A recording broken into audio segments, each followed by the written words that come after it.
Bismillahirrahmanirrahim. Assalamualaikum warahmatullahi wabarakatuh. Terima kasih kepada teman-teman semuanya. Kali ini saya akan membahas makalah yang berjudul tentang perbandingan pendidikan Islam klasik pada masa Rasulullah dan Khulafaur Rasyidin. Pelaksanaan pendidikan Islam pada zaman Nabi dapat dibedakan menjadi dua tahap. Yang pertama, fase Mekah, yang kedua, fase Madinah. Pendidikan Islam di Mekah terjadi sejak Nabi Muhammad diangkat menjadi Rasul Allah di Mekah dan beliau sendiri sebagai gurunya. Nabi Muhammad menerima wahyu yang pertama di Gua Hiro di Mekah pada tahun 610 Masehi. Pendidikan Islam dimulai dilaksanakan Rasulullah setelah mendapat perintah dari Allah agar beliau menyeru kepada Allah.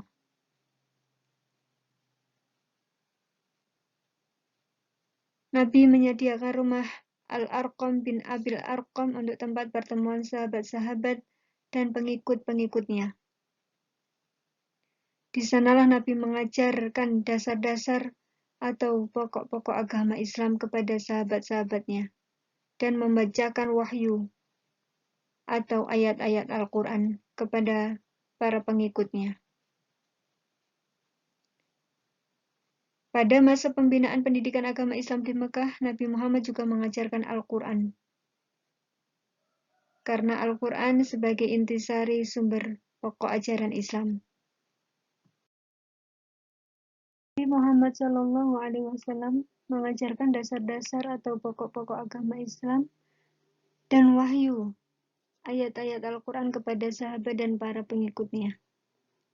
Nabi mengajarkan Al-Quran yaitu intisari dari pokok agama Islam. Mengajarkan tauhid kepada umatnya, memberikan pendidikan keagamaan dan akhlak, juga menganjurkan kepada umatnya melalui akal dengan memperhatikan kejadian manusia, hewan, tumbuhan, dan alam semesta. Secara sederhana, pendidikan Islam yang dilakukan Nabi Muhammad SAW di Mekah merupakan prototipe yang bertujuan untuk membina pribadi Muslim agar menjadi kader yang berjiwa kuat dan mempersiapkan menjadi masyarakat Islam, mubaligh dan pendidik yang baik. Pada periode ini dilakukan 3 tahapan. Yang pertama secara rahasia dan perorangan. Yang kedua secara terang-terangan. Yang ketiga pendidikan Islam untuk umum. Materi yang disampaikan adalah tentang ketuhanan, tauhid, dan juga tentang Al-Quran dan segala kandungannya. Pendidikan Islam masa Rasulullah yang kedua yaitu pendidikan Islam di Madinah. Berbeda dengan periode di Mekah, pada periode Madinah Islam merupakan kekuatan politik dengan pembinaan masyarakat baru menuju satu kesatuan sosial dan politik. Nabi Muhammad juga mempunyai kedudukan bukan sebagai kepala agama saja, tetapi juga kepala negara. Nabi Muhammad mulai meletakkan dasar-dasar terbentuknya masyarakat yang bersatu padu secara intern, ke dalam dan keluar sebagai satu kesatuan politik. Diakui dan disegani oleh masyarakat lainnya. Dasar-dasar tersebut adalah yang pertama, Nabi Muhammad SAW mengikis habis sisa-sisa permusuhan dan pertentangan antar suku dengan jalan mengikat tali persaudaraan di antara mereka.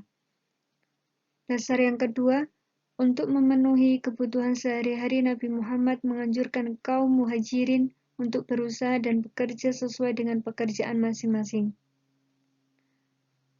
Yang ketiga, untuk menjalin kerjasama dan saling tolong-menolong dalam rangka membentuk tata kehidupan masyarakat yang adil dan makmur.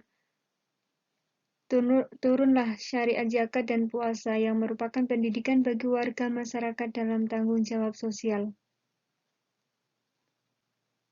Suatu kebijakan yang sangat efektif dalam pembinaan dan pengembangan masyarakat baru di Madinah adalah disyariatkannya media komunikasi berdasarkan wahyu, yaitu sholat Jumat yang dilaksanakan secara berjamaah.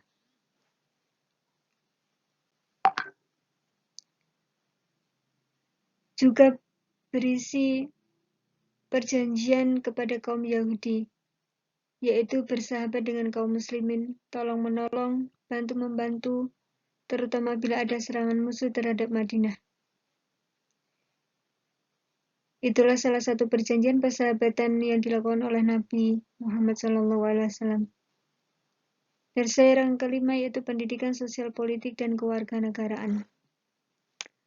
Kurikulum daripada pendidikan Islam pada masa Rasulullah yaitu pertama, kajian Al-Quran dan hadis mengenai keimanan, ibadah, akhlak. Yang kedua, materi tentang persatuan dan kesatuan, kesejahteraan sosial, gotong royong, dan pertahanan dan keamanan. Metode yang dilakukan pada pendidikan Islam pada masa Rasulullah yaitu dengan metode ceramah, tanya jawab, demonstrasi, keteladanan, dan hafalan. Lembaga pendidikan yang dipakai pada masa Rasulullah yaitu Rumah Rasul, Rumah Arqam bin Abil Arqam, atau Kutab. Kebijakan Rasulullah dalam bidang pendidikan. Proses pendidikan pada zaman Rasulullah berada di Mekah belum berjalan sesuai yang diharapkan. Karena pada saat itu Nabi Muhammad belum berperan sebagai pemimpin atau kepala negara. Nabi Muhammad, beliau dan para pengikutnya ketika di Mekah menjadi bayang-bayang ancaman pembunuhan kaum kafir Quraisy. Selama di Mekah pendidikan berlangsung dengan sembunyi-sembunyi. Setelah masyarakat Islam terbentuk di Madinah, barulah pendidikan Islam dapat berjalan dengan leluasa dan terbuka secara umum. Adapun kebijakan yang telah dilakukan Nabi Muhammad ketika di Madinah yaitu membangun masjid ketika di Madinah. Masjid inilah yang selanjutnya digunakan sebagai pusat kegiatan pendidikan dan dakwah. Nabi Muhammad SAW juga memerintahkan beberapa sahabat untuk mengajar pada sebuah kutab ketika Nabi Muhammad SAW berada di Madinah. Mempersatukan berbagai potensi yang semula saling berserakan bahkan saling bermusuhan. Langkah ini dituangkan dalam dokumen yang lebih populer disebut Piagam Madinah. Dengan adanya piagam tersebut terwujudlah keadaan masyarakat yang tenang, harmonis, dan damai. Yang ketiga, pada masa awal pendidikan Islam ini tentu saja pendidikan formal yang sistematis belum terselenggara dan pendidikan formal baru muncul pada masa belakangan yakni dengan kebangkitan madrasah. Permulaan pendidikan Islam bisa ditemukan di Makkah pada zaman Rasulullah. Nabi Muhammad menyiarkan konsep perubahan radikal, hubungan dan sikap masyarakat Arab yang menjadi mapan sampai saat ini. Pola pendidikan di masa Rasulullah SAW intinya tidak terlepas dari metode, evaluasi, materi atau kurikulum, peserta didik, lembaga, dasar dan tujuan pendidikan Islam, baik secara teoritis maupun praktis. Pendidikan Islam masa Khulafaur Rasyidin. Yang pertama, masa Abu Bakar As-Siddiq. Pola pendidikan Islam pada masa Khalifah Abu Bakar As-Siddiq masih seperti pada masa Rasulullah SAW, baik segi materi maupun lembaga pendidikannya. Segi materi pendidikan Islam terdiri dari pendidikan tauhid atau keimanan, akhlak, ibadah, kesehatan. Pendidikan keimanan yaitu menanamkan bahwa satu-satunya yang wajib disembah adalah Allah Subhanahu wa Ta'ala. Pendidikan akhlak contohnya adab masuk ke rumah orang, sopan santun, bertetangga, bergaul, dan dalam bermasyarakat. Pendidikan ibadah seperti pelaksanaan sholat, puasa, dan haji. Sedangkan pendidikan kesehatan tentang kebersihan, bersuci, wudhu, tata cara mandi, dan istinja serta gerakan-gerakan dalam sholat merupakan didikan untuk memperkuat jasmani dan rohani.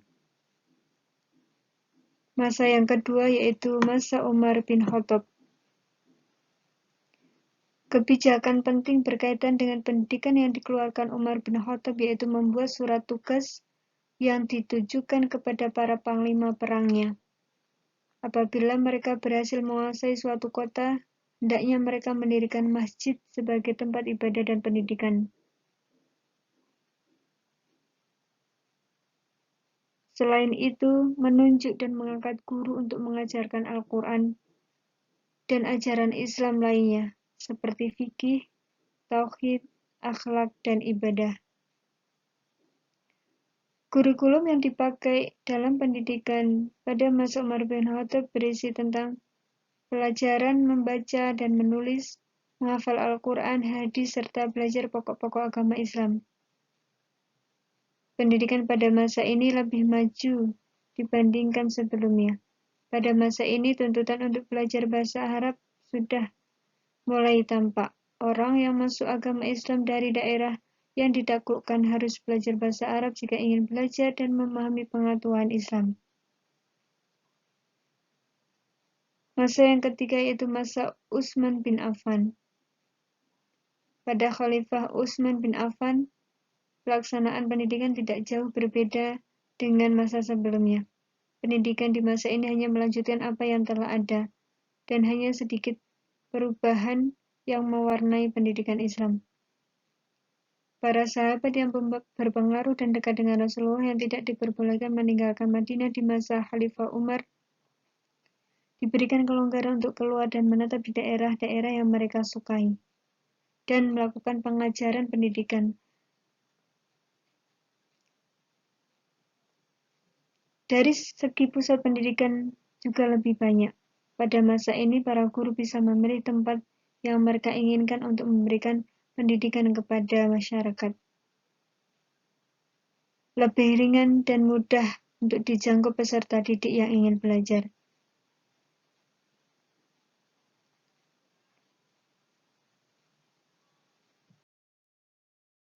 Ali bin Abi Thalib. Pada masa pemerintahan Ali bin Abi Thalib, sudah diguncang peperangan dengan Aisyah, istri Nabi beserta Talha dan Abdullah bin Zubair karena kesalahpahaman dalam menyikapi pembunuhan terhadap Utsman.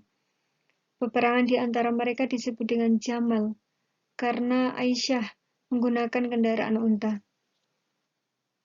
Di antara pemberontakan yang lain adalah dari Muawiyah sebagai gubernur Damaskus memberontak untuk menggulingkan kekuasaannya. Peperangan ini disebut Perang Siffin, karena terjadi di Siffin.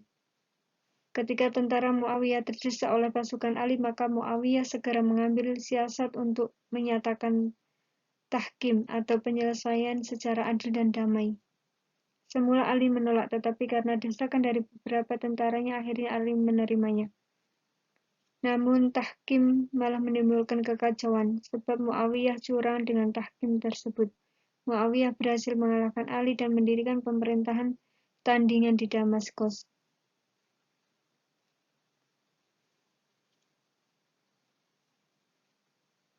Dengan kericuhan politik pada masa Ali ini, kegiatan pendidikan Islam mendapat hambatan dan gangguan. Pada masa itu, Khalifah Ali bin Abi Thalib tidak lagi memikirkan masa pendidikan karena seluruh perhatiannya ditumpahkan pada masalah keamanan dan kedamaian bagi masyarakat Islam. Secara umum, pendidikan pada masa Khulafaur Rasyidin tidak jauh berbeda dengan masa Nabi yang menekankan pada pengajaran baca tulis dan materi tentang ajaran-ajaran Islam yang bersumber pada Al-Quran dan hadis Nabi. Adapun kemajuan pendidikan dicapai pada masa Khulafaur Rasyidin, yaitu terwujudnya pusat-pusat pendidikan antara lain di Mekah. Guru pertama di Mekah adalah Mu'adz bin Jabal yang mengajarkan Al-Quran dan fikih. Di Madinah, sahabat yang terkenal antara lain Abu Bakar, Utsman bin Affan, Ali bin Abi Thalib, dan sahabat-sahabat lainnya. Di Basrah, sahabat yang termasyhur antara lain Abu Musa al-Asy'ari, seorang ahli fikih dan Al-Quran. Di Kufah, sahabat-sahabat yang termasuk di sini adalah Ali bin Abi Thalib dan Abdullah bin Mas'ud yang mengajarkan Al-Quran. Ia adalah ahli tafsir, hadis, dan fikih. Di Damsyik atau Syam, Sahabat yang mengajarkan ilmu di sana adalah Mu'az bin Jabal atau di Palestina, Ubaidillah di Hims, dan Abu Darda di Damsyik. Di Mesir, sahabat yang mula-mula mendirikan madrasah dan menjadi guru di Mesir adalah Abdullah bin Amr bin As. Ia adalah seorang ahli hadis. Kesimpulan pada makalah di atas yaitu penyelenggaraan pendidikan pada masa Rasulullah tidak terlepas dari integrasi secara komprehensif berbagai kelengkapan pendidikan yaitu metode, kurikulum atau materi, evaluasi, peserta didik, lembaga, visi, misi, tujuan, dan sasaran. Di masa Khulafaur Rasyidin tidak jauh berbeda dengan masa Rasulullah yang menekankan pada pengajaran baca tulis dan materi tentang ajaran Islam yang bersumber pada Al-Quran dan hadis Nabi. Demikian makalah yang dapat saya sampaikan. Terima kasih. Wassalamualaikum warahmatullahi wabarakatuh.